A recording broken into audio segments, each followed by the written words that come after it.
Hi, Kat here for Lightwave Digital. Continuing on as a series of back to basics, or for people that are just starting out with 3D, let alone Lightwave, we're going to do something very simple here. Now, Lightwave Layout, which is one of the programs that comes with Lightwave, is the primary place where you would set up your scene and load your objects into and light them. And that's all fine and dandy, but sometimes you actually want something that emulates what we would call a photographer's cove, or a cove that usually sits in a corner of a sound studio or a sound stage, and you would set up your subjects and light them there. So we're going to go and create one of those in Modeler. Now I need to set a content directory so that all of our content actually sits in here when we build our objects. So I've already set it, and it's called Photographer's Cove. So now we can jump over to Modeler, and we can see we've got a fresh slate here. What we're going to do is we're going to create a box. But it's going to be a very specific type of box. So we're going to hit the box button, and we're going to hit N for numeric. And we want something that's quite large. Let's say 3 meters, 3 meters, and 3 meters. And we want a smoothed edge to this. We're going to give it a radius. So we've got a cove that will sit in one of the corners. So let's go 250 millimeters. And we'll give ourselves a high degree of radius segments. So it's a nice smooth transition. Okay, so now we've got this box. What do we do with it? Well, we don't want this box as it stands right now. What we're looking for is just the corner. So we're going to have to make some edits to this. Once we hit enter to create the box, we're going to go in and cut a portion of it off. Do that. Oops, wrong tool. We're going to use polygon mode for this. So we're going to just take this corner off. Now we can see inside the box, we've still got a roof to this. We don't want the roof. So we're going to take the roof off. Okay, get rid of that portion. And we need to eliminate one more side here. So go to the top view, right mouse button, lasso select, and then hit delete. So now we've just basically got a cove. Now, it's facing the wrong direction. We're going to be shooting our subject matter in this way. So we're going to hit F to flip this, and now we've got a cove. Now, it might need a little bit more length on both these sides. So let's hit the polygon, or from polygon mode to point mode, and we can see still got this stuff selected. And we're going to just hit T for transform or move, and we're going to hold the control key, and we're going to give it an extension in one direction. Hold A to center our view, and then we'll deselect that. Use the left mouse button, then right mouse button to reselect these other points. T to move. Make sure that we're holding down the control key and we're moving only one direction, just to give ourselves a nice looking stage. Okay, so I'm going to deselect those points. Now, this isn't sitting directly on the axis, on the x-axis, so it's not on ground. And we have a specific tool to put this where we want, and it's under Align, under the Modify tab. We're going to go Rest on Ground. Another shortcut for that is F3. So there, it's now sitting on ground. Okay, so now we've got a cove. Now this is a pretty neutral color. We could leave this gray, most certainly. If you wanted to do it as a green screen or something like that, you could certainly colorize it green. But we're going to give this object a surface name. We're going to call this cove. And we're going to give it some smoothing. Turn the specularity off. Okay, smoothing angle. Let's put this to 89.5 for now, which is typically the normal default smoothing in Lightwave for a surface. And when we change this mode to just texture, we should see this without any polygon standing out, no shape issues. Looks pretty smooth to me. Okay, so that's good. We've now got our cove. So this is going to be our stage basically. Now we can save this, save object as, and we'll put it into our content directory. This is another directory that I was looking at before, so let's remember that.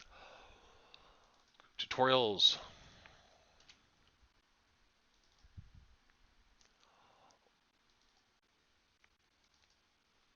Create a objects directory and pop it in here. So we'll call this Photographer's Cove.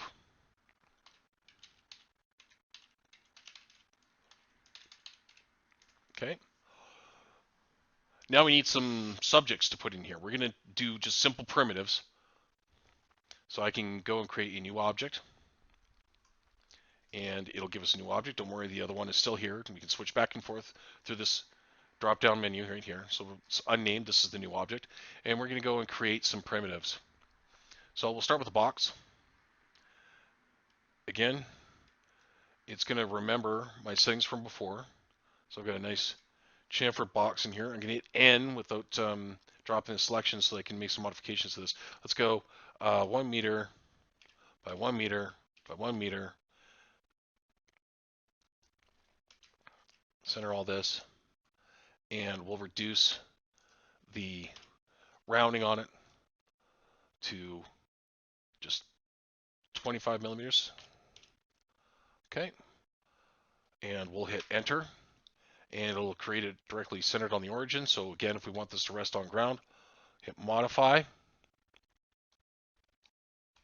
hit align, rest on ground. Again, shortcut for that is F3, and we've got our box on the ground. And if we zoom in here, we notice that it's a nice smooth box, but we don't have any surface set to this to override that smoothing angle. So let's assign a surface to this by hitting the Q key, giving it a name, rounded edge box, default smoothing, change its color. Let's make this a yellow box. Okay, and now it's a yellow box. Great. Let's save this out as yellow box. Okay, go create a new object. This time we'll start with something like a cone, for example. Hit N, and you can see the numerical options for that come up. We want this to be on the y-axis, so it's pointing up towards the roof. Give this a couple more segments. Should we choose to do something with this box later, we've got some geometry to work with by default. This is pretty good. I think we can maybe give this more sides. Let's go 32. And we'll hit enter to create it. Go to modify. Under align, rest on ground. Again, shortcut for that is F3, but I'm showing you just where the menus are so you get an idea of where this stuff is later. Hit Q, give it another name. Call this red cone.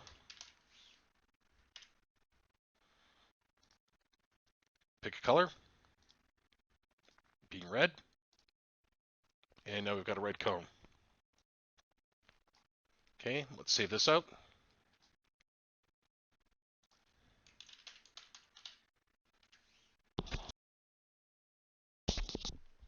Now we can create a third object.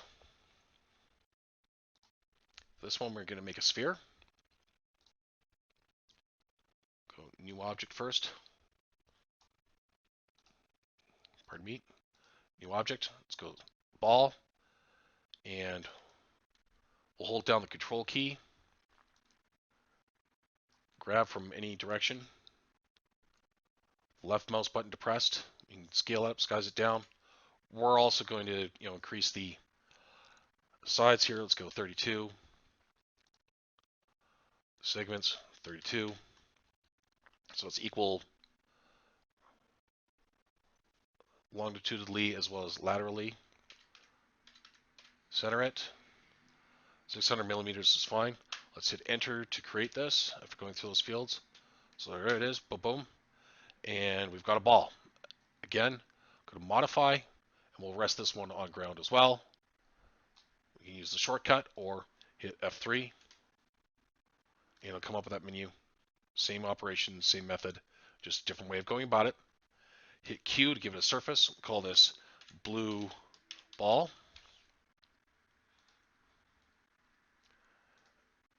Give it a color.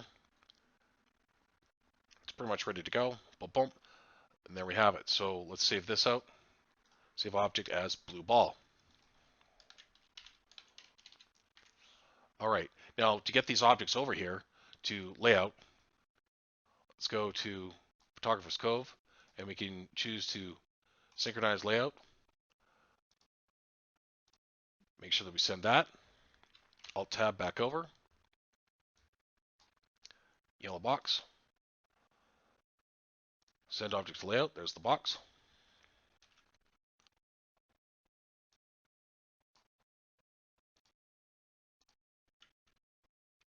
The cone will be in there now. You just can't see it because it's inside the box, so we can move it over. Let's alt tab back over to modeler. Switch off to blue ball. Send object to layout, and we'll put it right in the middle of the box. Now, alternatively, the other way to do this would have been probably a little bit faster. Let's go to the scene editor and delete these just for the moment. Okay, we're going to select them in the scene editor, and we're going to hit minus key, and this is going to remove these objects. We're going to go yes to all, so it removes all of them. And instead, what we can do is we go load objects, shift select or control select, and they all come in at once. Now we can individually select them and put them where we need to go. Now, the reason why I put the cove onto the ground in layout and all this other objects in the same manner, so that I can very easily scale up this cove without it losing its position on the ground. So it's still sitting right there on the ground. We'll see the grid come through it a little bit. That's okay. That's fine. It's still on ground. It's just that the grid is now visible through it just slightly. Because at 0, Lightwave is going to say, well, I'm going to draw the grid over top. Okay, so now we've got these objects in here. Let's put them in some better locations, something a little bit more creative.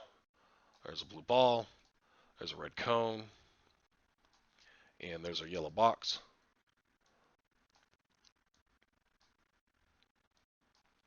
Okay, let's look through the camera here. And we're going to move our camera over so that we're kind of pointing in towards the cove so that we don't see the edges. Let's adjust our camera resolution. Hit P for properties, and you'll get a window that comes up. We can change the resolution. Let's go to 1920 by 1080, and let's zoom in a little bit. So we're just getting the framing of this. Now, if you need the guides, let's hit the, let's hit the D key, and under the viewport, you'll get various additional ways of seeing the camera. So you get the field chart, kind of like crosshairs.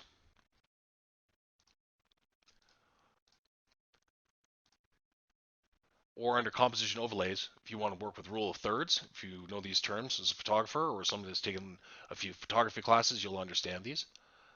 I think for the viewport, though, I'm going to turn the field chart off.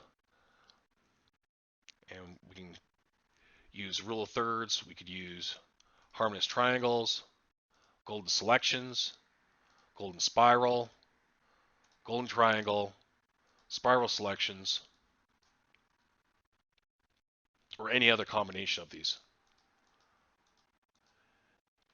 And you can also flip them horizontally, flip them vertically. So if you're a photographer and you're looking to get these types of guides, or if you've seen them in your professional camera as an overlay, this is where they are and available to you under Lightwave's camera systems preferences.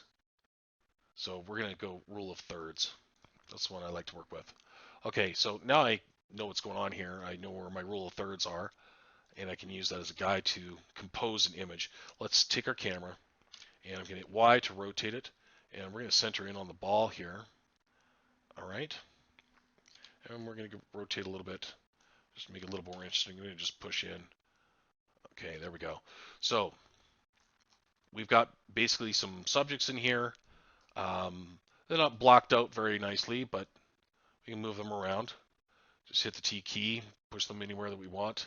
Dragging on an axis, we've got the ability to move them here for more accuracy.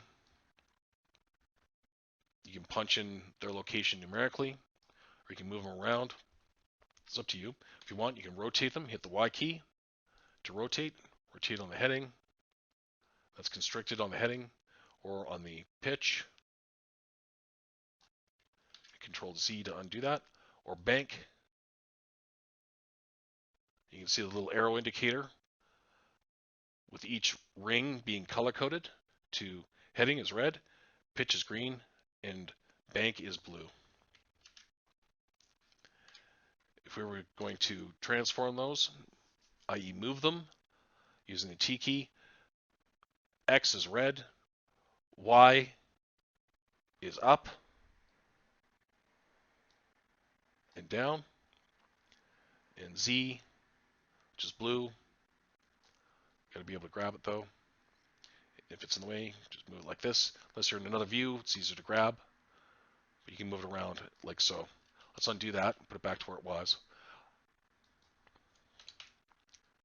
All right. Let's take this red cone. We can move it anywhere we want. Let's pop it right there. And maybe it's not big enough for me, or one of these isn't big enough for me. Instead of sending it back into Modeler and sending it back to the model shop, we can do a simple operation here just by selecting it, hit Shift H, and we can scale it up. Same thing goes for the box. We can hit Shift H. It's already in that mode, so we can scale it. Or if we want to stretch it, we can stretch it on any axis by hitting H instead of Shift H, and we can choose an axis to squeeze it or stretch it on. Just grab that little box and away you go. Or you can do it through the sliders here. And if you want to animate this over time, of course, you've got the options to do so with the envelope, or just go down the timeline and stretch it out a little bit. And you can see that it'll do that keyframe automatically for you. But since we're not animating anything really in this scene, just wanted to demonstrate that. Let's take that keyframe and delete it. If it's selected, it's deleted. If it's on that current location, you can delete it. Let's go back and reset this to 111. Okay. And just scale it up a little bit. And we'll move it over. So now we've got a nice looking scene here. Now it comes to light it. Okay, when we're looking at this in just the OpenGL texture shaded solid mode, we want to see wireframes, bounding boxes, not very exciting, but very efficient, just for blocking things out. Vertices mode, front face wireframe, which only draws the front face and not the back face, just for evaluating where things are, just based on shaded color mode. If we had textures on here that were image maps, this would be realized on them. And then, of course, one last mode for viewing shaded texture solid with wireframe, so you can see the wireframes being drawn over top of the OpenGL solid color. VPR, though, is what we're after, because we want to light this thing. Now, we have two lights in here right now. One is the environment light, which is like a global light that points all light inwards towards the origin. And then we have our distant light. Now, the distant light is a light that, as I've said before in many videos, has no real positional information that will contribute to it. It only cares about which direction it's pointed. And it does that infinitely. So any object that intersects its rays, regardless of where they are in the scene, if there's another object that's in between it and a light, it will cast shadow or illuminate off of that. Now, this light is probably not something I want to light this with. Kind of handy dandy just for other scenes, but because we've got this cove in here, we're going to probably want to look at using either spotlights, point lights, or area lights to do this. So let's convert this, and I'm going to rename it. Let's go area light. Okay, we're going to double click it. It's going to bring up the light properties panel. We're going to change this into an area light. All right, now I'm going to turn the environment light off for the time being so that we can only see the effect of the area light. And I'm also going to turn off the OpenGL overlay here just for a moment so we can see a better idea of what that's doing without the grid in there. Now, if you ever want to turn off the grid, go to viewport and in general, which they move this stuff around. So this is kind of new to me at the same time. Where is the grid? Interface. Where is the grid? There we are. Now, do we want to see the grid? We don't want to see the grid.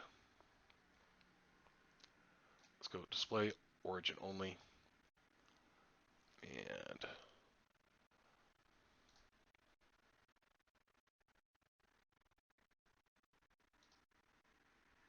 where is the grid?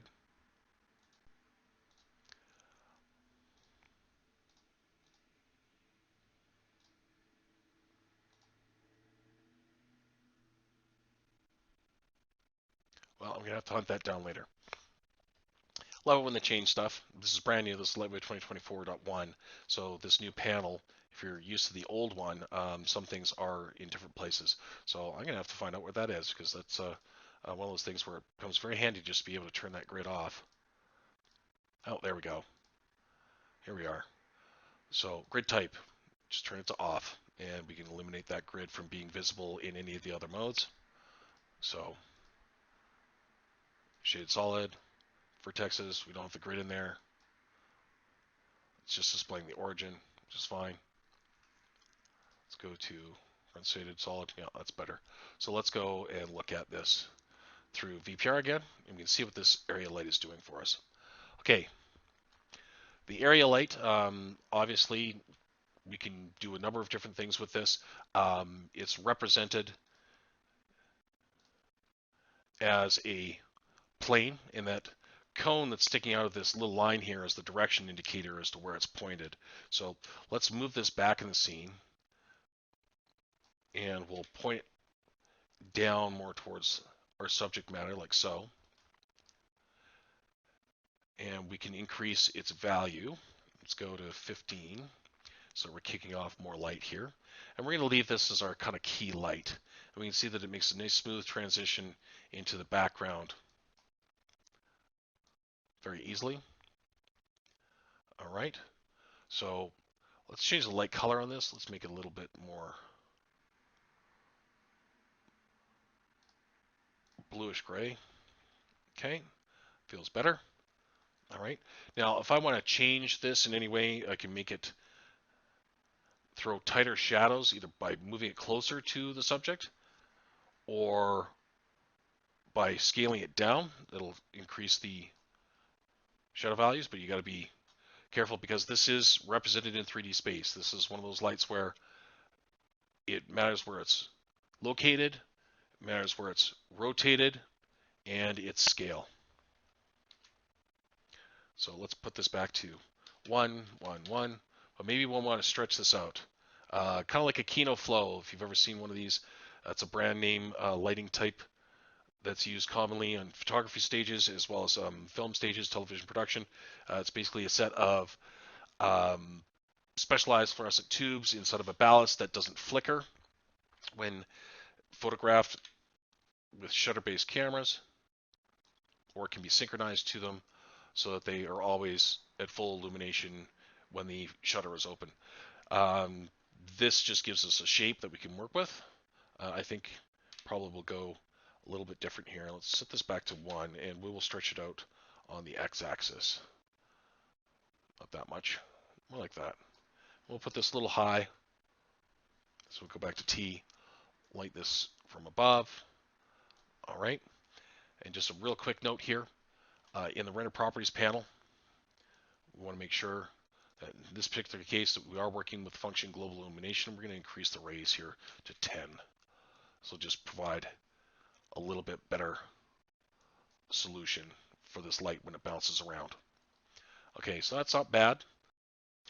Now that we've got that scaled in here, we want a little bit more intensity on this light, but we want some control over how it actually throws that light rather than just using the inverse distance.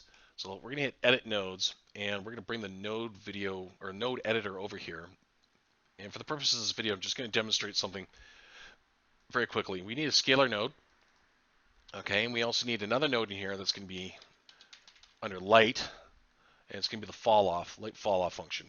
Now what we're doing here is we're basically using a scalar node to drive the range nominal distance, and then we're going to take the linear value out of that and pop it into illumination color. And you can see in the background here, VPR is updated. So what I'm going to do so I can get this window out of the way, I'm just going to pull up the information controller for the scalar node, and I can now start driving this up. Okay, so we can drive this up using values that we punch in. It's a little bit easier to control. Now if we turn this intensity off, we're just using this in like linear fashion. It's just going to be whatever this scalar value is pumped in from linear to the illumination color. So it's going to fall off in a linear manner. Now I need that little scalar tool back here. Okay. So let's go 250. So that feels a little bit better. All right. Now we'll notice that it's a little bit noisy back here, even though Lightwave's cleaning it up in the background. There are a couple different reasons for this. One is camera related, and two is light related. We're not doing any reflections or subsurface scattering or any material properties that are contributing to this. These are very generic and flat surfaces, so they're not producing the noise on themselves or on their own. So to clean this shadowing area up, we need to increase the light samples. Let's try 16 and see how well that works for us. Significantly better.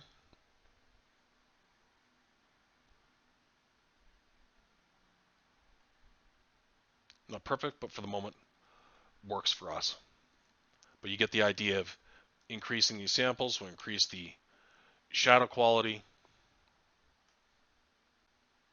And the other area to improve this will be under the camera anti-aliasing properties, specifically in the maximum samples, but also in the threshold. Like if we drop this down, it's going to spend some more time in there. So let's go 0.05 instead, and it'll help to clean that stuff up. I generally always tell people to fix their surfaces or fix their light samples before starting to go into the render properties panel and start messing around with functions in here, because this is a global override and you may not need it for everything. You might just need it for the one light that's not throwing enough information at your scene, and it'll clean up on its own. All right, so now that we've got that light in here, let's move that light back a little bit and make this look a little bit more appealing. Okay, so we got that one in there. Let's take a look at this through the perspective view. Okay, very nice.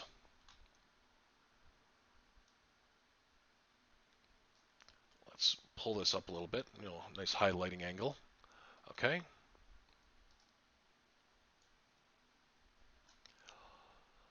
So that's that one. Let's go for some 3-point photographer lighting. Okay, we can see that light being copied. Control C if you want to clone it. Let's move it. So T for move. Let's put this one a little bit more off to the side and point it at our subject. Point it back up a little bit more. Oops. It's not a bone, so we can't use R. I'm trying to hit Y to rotate it. There we go. And we need to move this over. If I'm trying to have difficulties looking at where this light is pointed, you can actually change your view. So let's take a look at what this looks like through light view.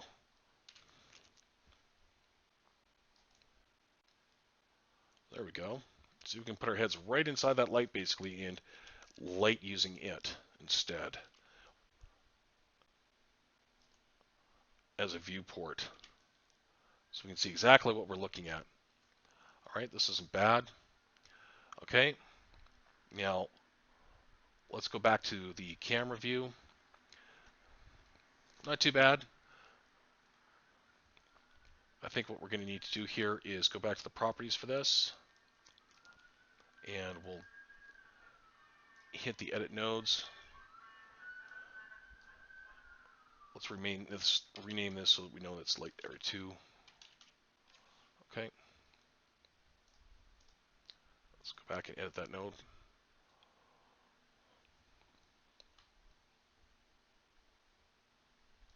Scalar. Let's go 150. Just to tone it down a little bit.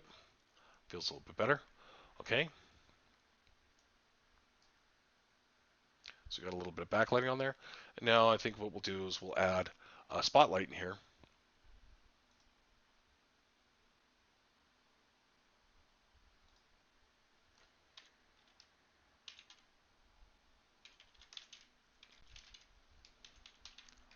Okay. Call it rear spot because we're going to point it from the rear. And we're going to do something that's impossible in the real world, but it's totally doable in the CG world. We're going to actually point this down at our subjects.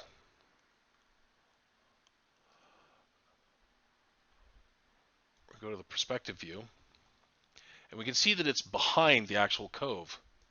Well, normally that's not a problem. This is like double-sided or single-sided for the surface, so the light can't actually see through this and cast a light. But we're going to make sure that it's totally ignoring the cove and just working with the ball, the cone, and the box. So we're going to go back to light view.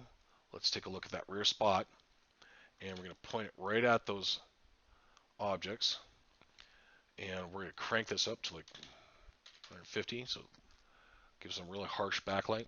Let's turn that illumination off. Let's go 25%. There, it's a little bit better. Okay. Switch back to our camera view.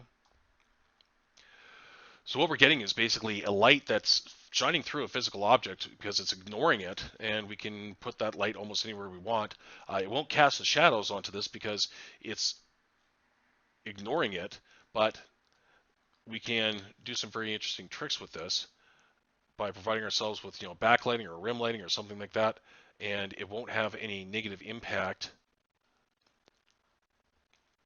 on what we're doing here. However, because we are using global illumination, the light that's bouncing off of these subjects here will help to illuminate because it's an indirect lighting that's taking place here.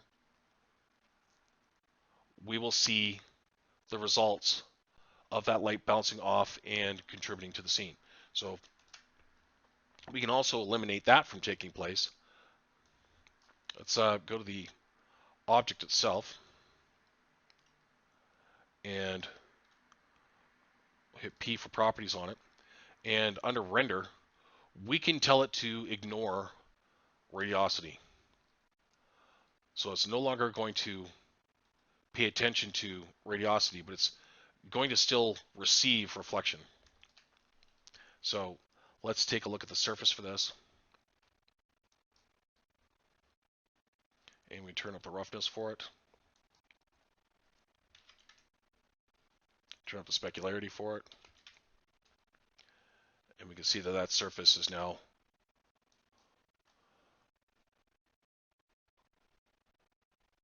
receiving light bounced from the light in the background onto our cove, even though this light is being set to ignore the cove. And we have this unseen by radiosity. Turning that back on, you can see it's going to illuminate it quite nicely. Unseeing my rays. All kinds of different tricks that you can do to do things that aren't physically possible on set.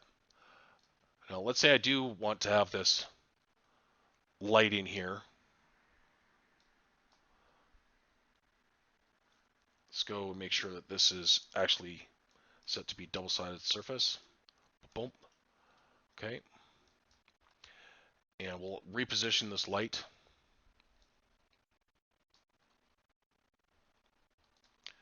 So that's inside.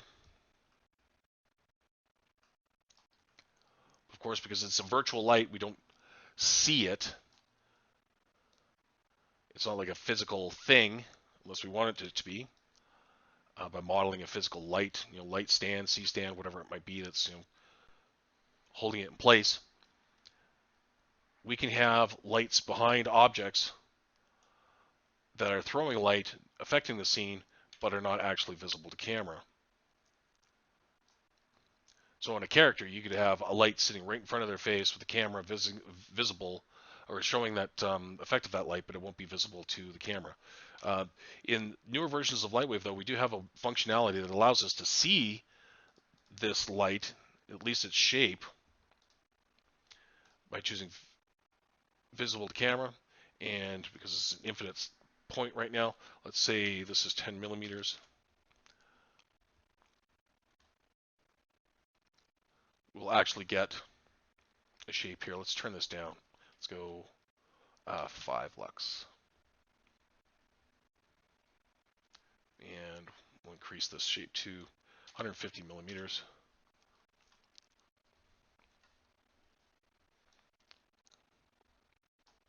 Probably have to put it in front of something so you can see what it actually looks like.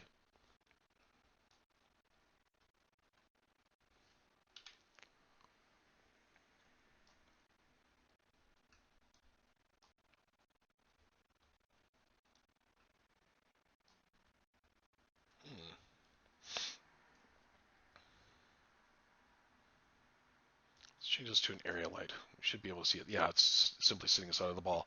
Okay, back to spotlight then. Okay, so pull it out of there. And you'd physically see it if it was set to something larger.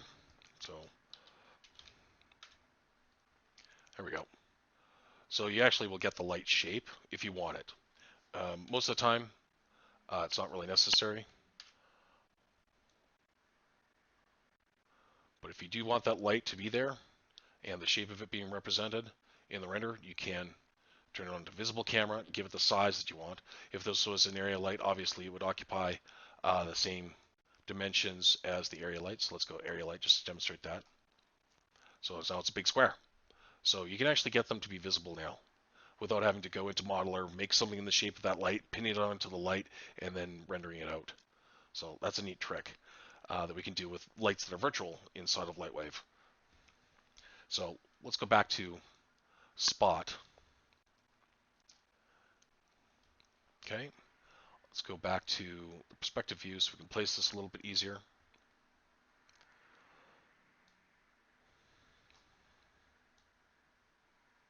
Okay, that's a point light. We want Spot. Thank you.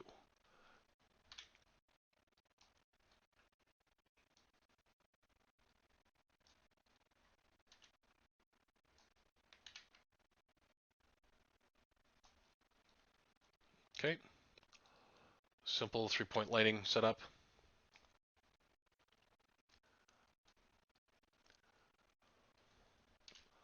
Let's pull this up a little bit. We need to turn one of these lights down. I think it's this one here. Let's just drop this down. Maybe it's easier to do it this way.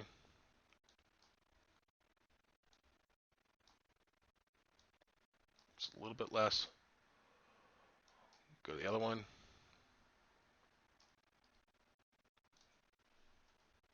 Pull up the node values for this.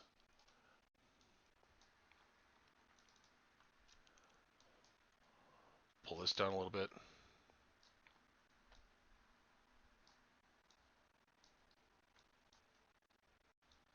Keep keep going, keep going, keep going.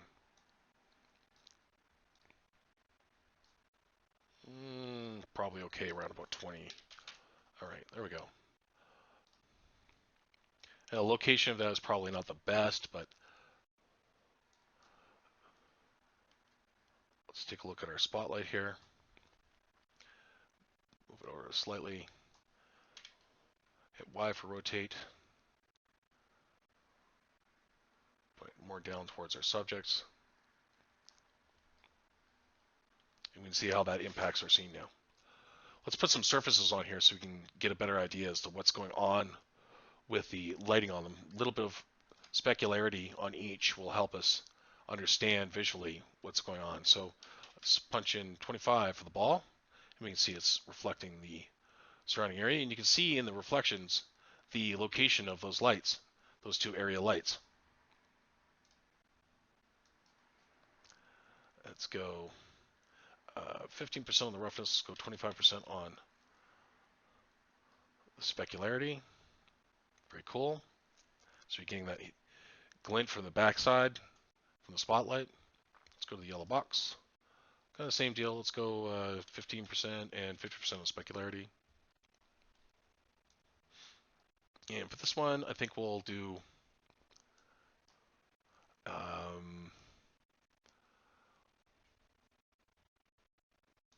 some subsurface on this. Let's go 50% on the subsurface, and we'll give it 10 millimeters. And we'll give the subsurface scattering color, something like that. Maybe a little far out. And we'll give it some translucency, 100%. And scrub down here and give ourselves some transparency. Let's go 10%. Let's keep going. Let's go 50%. I'll make sure it's double-sided. Okay. 80% for the subsurface scattering. Let's change that transparency transmission value, transmitting distance. There we go. Something cool looking, basically. And now we can get a better idea of what's going on with light in the scene, because they're not just flat objects that are effectively matte. They've got some gloss and some reflection. They're kicking back reflectivity, both directly and indirectly from the scene.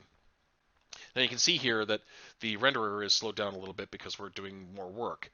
We can speed that up a little bit by going back to our render panel and decreasing these rays to 1. This will certainly speed things up a bit at the cost of accuracy, but I don't think we're really going to complain too much about that at this particular point. Let's add one more light in here.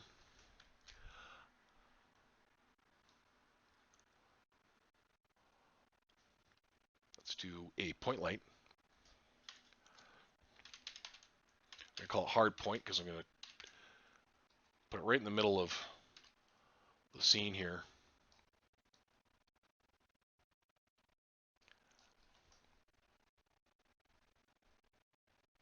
And we can see how it's impacting things as we move it around.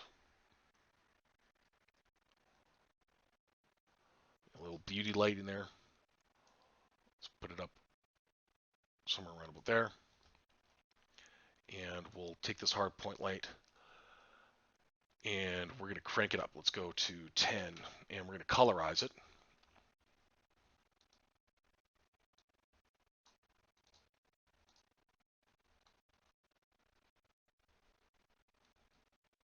So it gives us a nice little look there.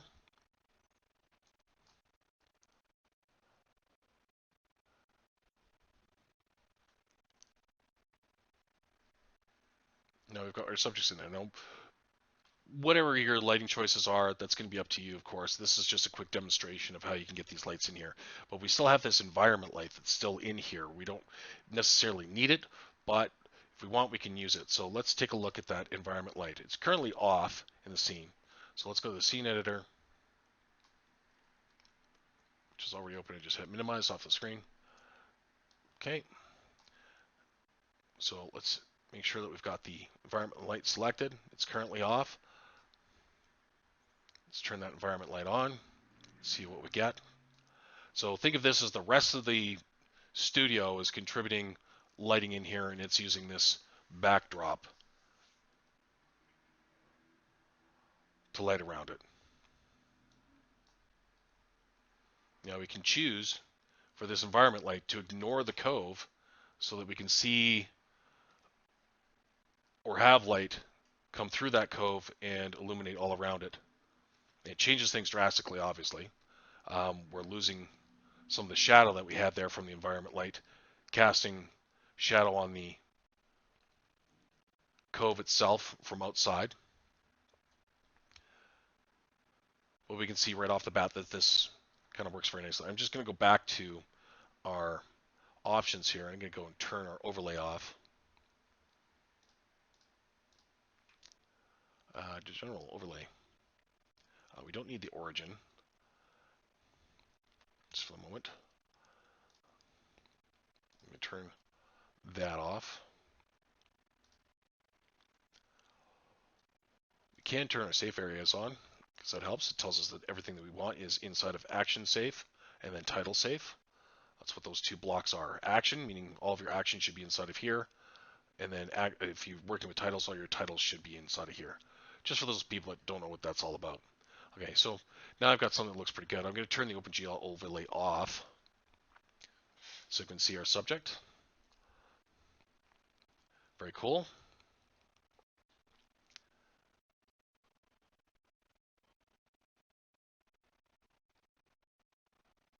Lightwave will clean this up over time. Let's save all our objects because we made those changes. Okay, and then we can save our scene.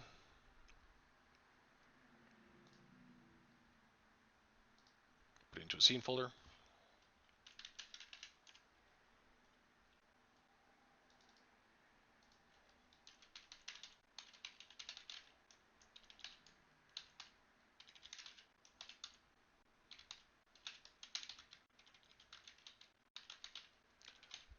There we go. Now, unfortunately, it's going to refresh the scene when I do that, but let's hit F9 and see how long this actually takes to render in reality. And this is going to be the full production renderer. It's going to do this initial pass really, really quickly, and then it'll start cleaning up.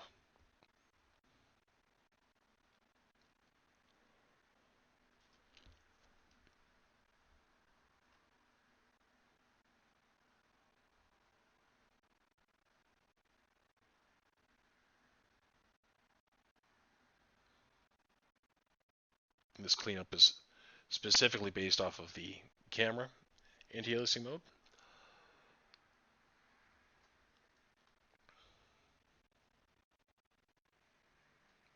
Working with the surfaces and lights to clean up the image. Now this is just an example. I would use higher settings, obviously, but I want to show you what this looks like in the end.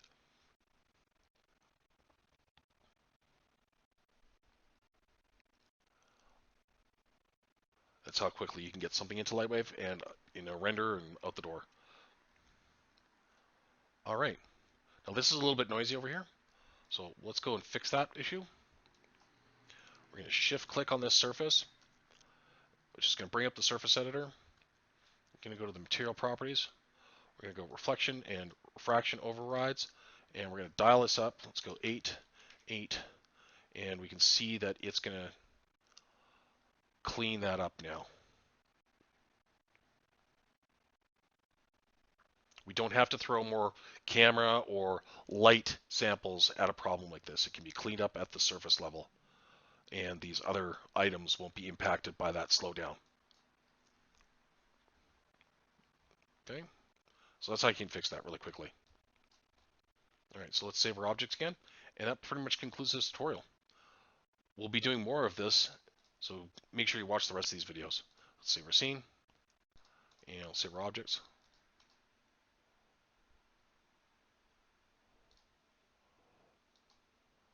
And we'll see you again shortly. Thanks for watching.